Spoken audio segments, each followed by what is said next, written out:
Geestar2.1 Remote Kit with Cabinet. യൂട്യൂബിലൊക്കെ നമ്മൾ ധാരാളം വീഡിയോസ് ഇതിനെപ്പറ്റി കാണുന്നുണ്ട്. എന്നാൽ ഈ കിറ്റിൻ്റെ കുറച്ച് ഗുണങ്ങളും എനിക്ക് തോന്നിയ കുറച്ച് പോരായ്മകളുമാണ് ഇന്നത്തെ വീഡിയോയിൽ ഷെയർ ചെയ്യുന്നത്. ഈ റിമോട്ട് കിറ്റിനെ പറ്റി പറയുകയാണെങ്കിൽ ഇലക്ട്രോണിക്സിൽ ഒരുവിധം ബേസിക്കുള്ള ഏതൊരാൾക്കും വളരെ ഈസി ആയിട്ട് ഒരു 2.1 ആംപ്ലിഫയർ അസംബിൾ ചെയ്യാവുന്ന രീതിയിലാണ് ഈ റിമോട്ട് കിറ്റും അതിൻ്റെ ക്യാബിനറ്റും ഡിസൈൻ ചെയ്തിരിക്കുന്നത്. ഈ റിമോട്ട് കിറ്റ് ഇതുപോലുള്ള ഒരു ബോക്സിലാണ് വരുന്നത്. റിമോട്ട് കിറ്റ് മാത്രമായിട്ട് വേണമെങ്കിലും നമുക്ക് വാങ്ങിക്കാൻ കിട്ടുന്നതാണ്. അപ്പോൾ ഇതിലെന്തൊക്കെയാണുള്ളതെന്ന് നമുക്ക് നോക്കാം. ഇതിൻ്റെ കൂടെ ഫുൾ ഫങ്ഷനുള്ള ഒരു റിമോട്ടുണ്ട്. കൂടാതെ വലിയ ഒരു ഡിസ്പ്ലേ, അത്യാവശ്യം ഭംഗിയുള്ള നല്ല വൃത്തിയുള്ള ഒരു വലിയ ഡിസ്പ്ലേ ഉണ്ട്. ഇതിൽ കുറച്ച് ബട്ടണുകളും കാര്യങ്ങളുമുണ്ട്. അതുപോലെ USB ഡ്രൈവ് കണക്ട് ചെയ്യുന്നതിനുള്ള സോക്കറ്റും ഇതിലുണ്ടായിരിക്കും. പിന്നെ ഇതിൻ്റെ മറ്റൊരു പ്രത്യേകത എന്ന് പറയുന്നത് ഇതിൻ്റെ റിയർ പാനലിൽ വരുന്ന ഒരു ബോർഡാണ്.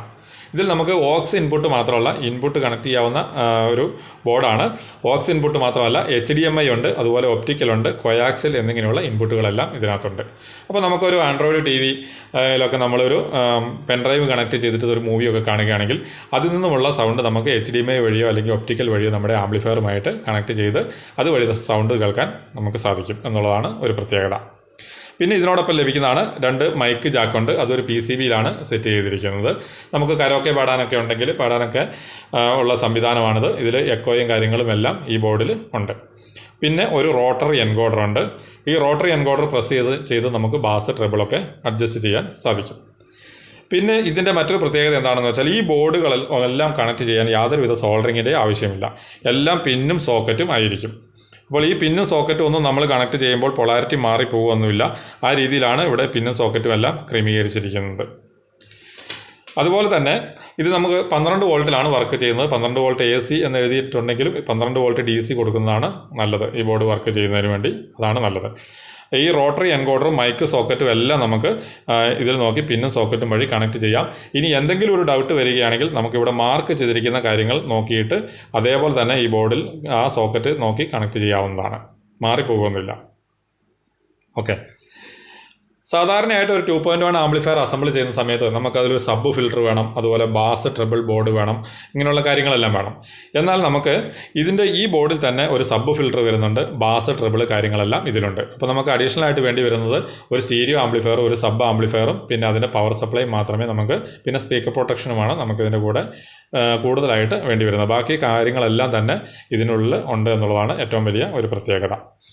ഈ ഡിസ്പ്ലേയുടെ ഈ ബട്ടണുകൾ ഫ്രണ്ട് പാനലിൽ കണക്ട് ചെയ്യുമ്പോൾ അതിൻ്റെ ഈ ബട്ടണുകൾക്ക് വേണ്ടി ഇതിൻ്റെ മുകളിൽ അതിന് നോബ് കൊടുത്തിട്ടുണ്ട്. 4 നോബുകൾ ഉണ്ടായിരിക്കും. ഈ നോബ് കൂടി ഇട്ടിട്ടാണ് നമ്മൾ ഇത് ഫ്രണ്ട് പാനലിലേക്ക് കണക്ട് ചെയ്യുന്നത്. ഇനി നമുക്ക് ഇതിൻ്റെ ക്യാബിനറ്റിൻ്റെ കാര്യങ്ങൾ എന്തൊക്കെയാണെന്ന് നോക്കാം. ഇതിനോടൊപ്പം നമുക്ക് കിട്ടുന്ന Geestar-ന്റെ ക്യാബിനറ്റാണിത്. ഇതിനകത്ത് ഒരു ഫ്രണ്ട് പാനലുണ്ട്, ആക്രിലിക് ഷീറ്റ് ചെയ്തിരിക്കുന്ന ഫ്രണ്ട് പാനലുണ്ട്. അതുപോലെ ഇതിൻ്റെ ഫുൾ ഫിറ്റിംഗ് ചെയ്യുന്നതിനുള്ള കിറ്റും ഇതിൻ്റെ ഒപ്പം തന്നെ, സ്ക്രൂവ് മറ്റ് കണക്ടറുകൾ കാര്യങ്ങളെല്ലാം ഇതിൻ്റെ ഒപ്പം തന്നെ നമുക്ക് ലഭിക്കുന്നതായിരിക്കും. അപ്പോൾ നമുക്കിനി ഈ ഫ്രണ്ട് പാനലിനെ പറ്റി ഒന്ന് നോക്കാം. ഫ്രണ്ട് പാനൽ ആക്രിലിക് ഷീറ്റ് ചെയ്തിരിക്കുന്ന നല്ല വൃത്തിയിൽ ചെയ്തിരിക്കുന്ന ഒരു ഫ്രണ്ട് പാനലാണ്. നമുക്ക് റോട്ടറി എൻകോഡർ കണക്ട് ചെയ്യാനുള്ള ഭാഗമാണത്. ഇതിൻ്റെ ബാക്കിൽ ഒരു ലൈറ്റൊക്കെ കൊടുക്കുകയാണെങ്കിൽ കാണാൻ നല്ല ഭംഗിയുണ്ടായിരിക്കും.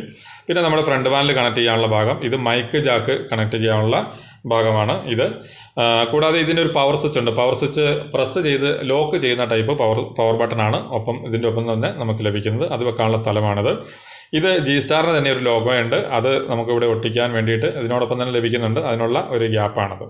അപ്പോൾ നമുക്ക് ഇതിൽ ഈ ഫ്രണ്ട് പാനലും ഈ ഡിസ്പ്ലേ ഒക്കെ കണക്ട് ചെയ്യാനുള്ള, ഈ ഡിസ്പ്ലേ ഒക്കെ വെക്കാനുള്ള, സ്ക്രൂ ചെയ്യാനുള്ള എല്ലാ സംവിധാനവും ഇതിൽ തന്നെ ഉണ്ടായിരിക്കും. നമുക്കിങ്ങനെ നോബ് ഇട്ടതിന് ശേഷം, ഇങ്ങനെയുള്ള ഈ നോബ് കംപ്ലീറ്റ് ഇട്ടതിന് ശേഷം ഇങ്ങനെ വെച്ച് ഇതിലേക്ക് സ്ക്രൂ ചെയ്യാവുന്നതാണ്. അതുപോലെ മൈക്ക് ജാക്ക് മാത്രം നമ്മൾ ഇവിടെ ഒട്ടിച്ചാൽ മതിയാവും. ഇത് ഡിസ്പ്ലേ സ്ക്രാച്ച് വീഴാതിരിക്കാൻ വേണ്ടി ഇതിന് മുകളിൽ സ്റ്റിക്കർ ഒട്ടിച്ചിരിക്കുന്നതാണ്. അസംബ്ലിങ് കഴിഞ്ഞതിന് ശേഷം നമുക്കിത് പൊളിച്ച് ഒഴിവാക്കാവുന്നതാണ്. ഈ ക്യാബിനറ്റിൻ്റെ ഫ്രണ്ട് ഭാഗം ഇങ്ങനെയാണ് ഉണ്ടാവുക. നമ്മളിത് വെച്ചിട്ട് ഇതിങ്ങനെ ഫ്രണ്ട് പാനൽ ഇങ്ങനെ വെച്ചതിന് ശേഷം സ്ക്രൂ ചെയ്യുകയാണ് ചെയ്യുന്നത്. ഇനി നമുക്കിതിൻ്റെ ബാക്ക് സൈഡ് നോക്കാം, റിയർ സൈഡ് നോക്കാം. ഇതിൻ്റെ റിയർ സൈഡിൽ സ്പീക്കർ കണക്ടറുകളെല്ലാം തന്നെ, ലെഫ്റ്റ് റൈറ്റ് സബ് വൂഫർ, ഇതിൻ്റെ സ്പീക്കർ കണക്ടറുകളെല്ലാം തന്നെ ബനാന സോക്കറ്റുകളാണ് കണക്ട് ചെയ്യുന്നത്. അതുപോലെ നമുക്ക് ഇവിടെ ഇൻപുട്ട് കണക്ട് ചെയ്യുന്ന ബോർഡ് ഇവിടെ ഫിറ്റ് ചെയ്യാനുണ്ട്. അതിനുവേണ്ടി നമുക്കിവിടെ ഒരു ഷീറ്റ്, ഒരു ആക്രിലിക് ഷീറ്റ് ഈ കിറ്റിൻ്റെ ഒപ്പം തന്നെ ലഭിക്കുന്നുണ്ട്. ഇങ്ങനെയാണ് ലഭിക്കുന്നത്. അപ്പോൾ നമുക്ക് ഈ ബോർഡ് എടുത്തിട്ട് ബോർഡ് എടുത്ത് ഇങ്ങനെ ഇതിലിങ്ങനെ സ്ക്രൂ ചെയ്ത് വെക്കുക. ഇതിൽ 3 സ്ക്രൂ ചെയ്യാം.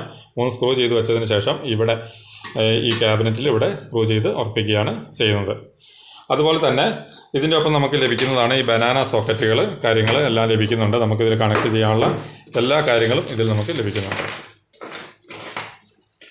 ഇത് വോളിയം കൺട്രോളിൻ്റെ നോബാണ്, ഇതിൻ്റെ ഒപ്പം തന്നെ ഉണ്ടായിരിക്കും. ഇതാണ് നമ്മുടെ പവർ ബട്ടൺ, ലോക്ക് ചെയ്ത് വെക്കുന്ന ടൈപ്പ് പവർ ബട്ടൺ ഉണ്ട്. പിന്നെ ഇത് നമ്മുടെ AC കോഡ് വയർ ഇവിടെ ക്യാബിനറ്റിൽ ലോക്ക് ചെയ്യുന്നതിന് വേണ്ടിയുള്ള ലോക്കാണ് ഇത്. ഇനി നമുക്കിതിൻ്റെ ഉൾഭാഗം ഒന്ന് നോക്കാം. സ്പീക്കറുകളെല്ലാം കണക്ട് ചെയ്യാനുള്ള ബനാന സോക്കറ്റാണ്. അതും നമുക്ക് ഒരു PCBയിലാണ് ഉറപ്പിച്ചിരിക്കുന്നത്. ഇത് ഇങ്ങനെ വെച്ചതിന് ശേഷം നമുക്ക് ഇവിടെ നിന്ന് സ്ക്രൂ ചെയ്യാവുന്ന സംവിധാനമാണ് ഉള്ളത്. ഇത് സ്ക്രൂ ചെയ്യാനുള്ള കംപ്ലീറ്റ് സ്ക്രൂ കിറ്റും ഇതിൻ്റെ ഒപ്പം തന്നെ ഉണ്ടായിരിക്കും. ഇതാണ് നമ്മുടെ Geestar2.1 ലോഗോ, നമ്മുടെ ഫ്രണ്ട് പാനലിൽ ഇതിൽ ഒട്ടിക്കാനുള്ള ലോഗോയാണ് ഇത്. ഈ ക്യാബിനറ്റിനെ പറ്റി പറയുമ്പോൾ ഒരു പോരായ്മയായി എനിക്ക് തോന്നിയത് ഇതിന് കൂളിംഗ് ഫാൻ സെറ്റ് ചെയ്യാനുള്ള സംവിധാനമില്ല, കൂളിംഗ് ഫാൻ വെക്കാനുള്ള സ്ഥലമില്ല എന്നുള്ളതാണ്. അപ്പോൾ നമുക്കിതിലൊരു കുറച്ച് ഹെവി ആയിട്ടുള്ള ക്ലാസ് AB ആംപ്ലിഫയർ ബോർഡുകളൊന്നും ഇതിനകത്ത് വെക്കാൻ സാധിക്കില്ല. 5200 പോലുള്ള ട്രാൻസിസ്റ്ററൊക്കെ ഉപയോഗിച്ചുള്ള മോസ്ഫെറ്റ് ആംപ്ലിഫയറൊക്കെ നമുക്കൊരു സബിൻ്റെ ആംപ്ലിഫയറും ഒരു സ്റ്റീരിയോ ആംപ്ലിഫയറും വേണ്ടി വരും. അപ്പോൾ ക്ലാസ് AB ആംപ്ലിഫയറുകളാകുമ്പോൾ നല്ലവണ്ണം ചൂടാവുന്നതാണ്. അപ്പോൾ കൂളിംഗ് ഫാൻ നിർബന്ധമാണ്. അപ്പോൾ അത് നമുക്ക് വെക്കാനുള്ള ഒരു സംവിധാനം ഇതിനകത്തില്ല. പിന്നെ അതിനുള്ള സ്പേസും നമുക്ക് ഉണ്ടായിരിക്കില്ല. ഇതിനകത്തൊരു സ്പീക്കർ പ്രൊട്ടക്ഷൻ ബോർഡും ഡ്യുവൽ പവർ സപ്ലൈ, അതുപോലെ സബിൻ്റെ ആംപ്ലിഫയർ, സ്റ്റീരിയോ ആംപ്ലിഫയർ, പിന്നെ ഒരു ട്രാൻസ്ഫോർമർ പവർ സപ്ലൈ, ഇതെല്ലാം കൂടി വെക്കാനുള്ള സ്ഥലവും ഇതിനുള്ളിൽ കുറവാണ്. അപ്പോൾ ഇത് ശരിക്കും ഒരു ക്ലാസ് D ആംപ്ലിഫയറും അതിന് 24 വോൾട്ടിൻ്റെ ഒരു SMPSും സെറ്റ് ചെയ്യാനുള്ള ഒരു സംവിധാനമാണ് ഇതിനകത്ത് ഉള്ളത്. കൂളിംഗ് ഫാൻ വെക്കാനുള്ള സംവിധാനവുമില്ല. ഇതാണ് ഈ ക്യാബിനറ്റിലുള്ള ഒരു പോരായ്മയായിട്ട് എനിക്ക് തോന്നുന്നത്. ഇനി നമുക്ക് ഈ ക്യാബിനറ്റ് വാങ്ങിക്കാതെ ഈ 2.1 റിമോട്ട് കിറ്റ് മാത്രം വാങ്ങിച്ചതിന് ശേഷം നമുക്ക് വലിയ ക്യാബിനറ്റ്, കൂളിംഗ് ഫാൻ സെറ്റ് ചെയ്യാൻ സാധിക്കുന്ന വലിയ ക്യാബിനറ്റ് നമുക്ക് വാങ്ങിക്കാൻ കിട്ടും. അങ്ങനെ ഉള്ള ക്യാബിനറ്റ് വാങ്ങിച്ചതിന് ശേഷം അതിൻ്റെ ഫ്രണ്ട് പാനൽ ഇതുപോലെ ആക്രിലിക് ഷീറ്റിൽ നമ്മൾ പറയുന്നത് പോലെ ഡിസൈൻ ചെയ്തു തരുന്ന ആളുകളുണ്ട്. അപ്പോൾ അവരുടെ അടുത്ത് കൊടുത്തിട്ട് ഇതുപോലെ ഈ 2.1 റിമോട്ട് കിറ്റ് വെക്കാവുന്ന രീതിയിൽ ഡിസൈൻ ചെയ്ത് വാങ്ങിക്കുകയാണെങ്കിൽ കുറച്ച് ഹെവി ആയിട്ടുള്ള ആംപ്ലിഫയർ തന്നെ നമുക്ക് അസംബിൾ ചെയ്യാൻ സാധിക്കും.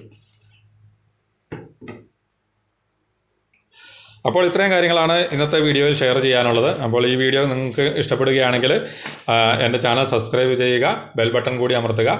ഫേസ്ബുക്ക് പേജിലാണ് എൻ്റെ ഈ വീഡിയോ നിങ്ങൾ കാണുന്നതെങ്കിൽ പേജ് ഫോളോ ചെയ്യുക, ലൈക്ക് ചെയ്യുക. പിന്നെ മറ്റൊരു കാര്യം പറയാനുള്ളത്, ഇലക്ട്രോണിക്സ് പഠിക്കാൻ വളരെയധികം താല്പര്യമുള്ള ധാരാളം ആളുകൾ നമുക്കിടയിലുണ്ട്. എന്നാൽ ജോലിയോ മറ്റു കാര്യങ്ങളോ പലവിധ സാഹചര്യങ്ങളായി അവർക്ക് പഠിക്കാൻ പറ്റാത്ത അവസ്ഥയുണ്ടായിരിക്കും. അങ്ങനെയുള്ളവരെ ഉദ്ദേശിച്ച് ഒരു 2 വർഷത്തോളമായി നമ്മൾ ഗൂഗിൾ മീറ്റ് വഴി ഒരു ലൈവ് പ്രാക്ടിക്കൽ ക്ലാസ് ആരംഭിച്ചിട്ടുണ്ട്. ഒരു 2.5 മാസത്തെ ക്ലാസ്സാണ്. ഗൂഗിൾ മീറ്റ് വഴി ലൈവ് പ്രാക്ടിക്കൽ ക്ലാസ്സാണ്. ക്ലാസ്സിൽ നേരിട്ട് കണ്ട് ലൈവായി പ്രാക്ടിക്കൽ ചെയ്ത് ബേസിക് ഇലക്ട്രോണിക്സ് പഠിക്കുന്ന ക്ലാസ്സുകളാണ്. അപ്പോൾ നിങ്ങളുടെ ഒഴിവ് സമയം വിനിയോഗിച്ച് നിങ്ങൾക്ക് പഠിക്കാൻ സാധിക്കും. വൈകിട്ട് എല്ലാ ദിവസവും രാത്രി 8 മണി മുതൽ 9 മണി 9:30 വരെയാണ് ക്ലാസ്സുകൾ ഉണ്ടായിരിക്കുക. ക്ലാസ്സിന് തുച്ഛമായ ഒരു ഫീസുണ്ട്. അപ്പോൾ നിങ്ങൾക്ക് ഈ ക്ലാസ്സിനെ പറ്റി കൂടുതൽ അറിയാൻ താല്പര്യമുണ്ടെങ്കിൽ സ്ക്രീനിൽ കാണുന്ന നമ്പറിലേക്ക് ഹായ് എന്ന് വാട്സാപ്പ് ചെയ്യുക, അല്ലെങ്കിൽ ഡിസ്ക്രിപ്ഷനിൽ ഞാൻ നമ്പർ ചേർത്തിട്ടുണ്ട്, അതിലേക്ക് ഹായ് എന്ന് വാട്സാപ്പ് ചെയ്യുക. കൂടുതൽ വിവരങ്ങൾ ഞാൻ നിങ്ങളെ അറിയിക്കുന്നതായിരിക്കും. ഇതുപോലെ ഉപകാരപ്രദമായ മറ്റൊരു വീഡിയോയുമായി നമുക്ക് വീണ്ടും കാണാം. Okay, by.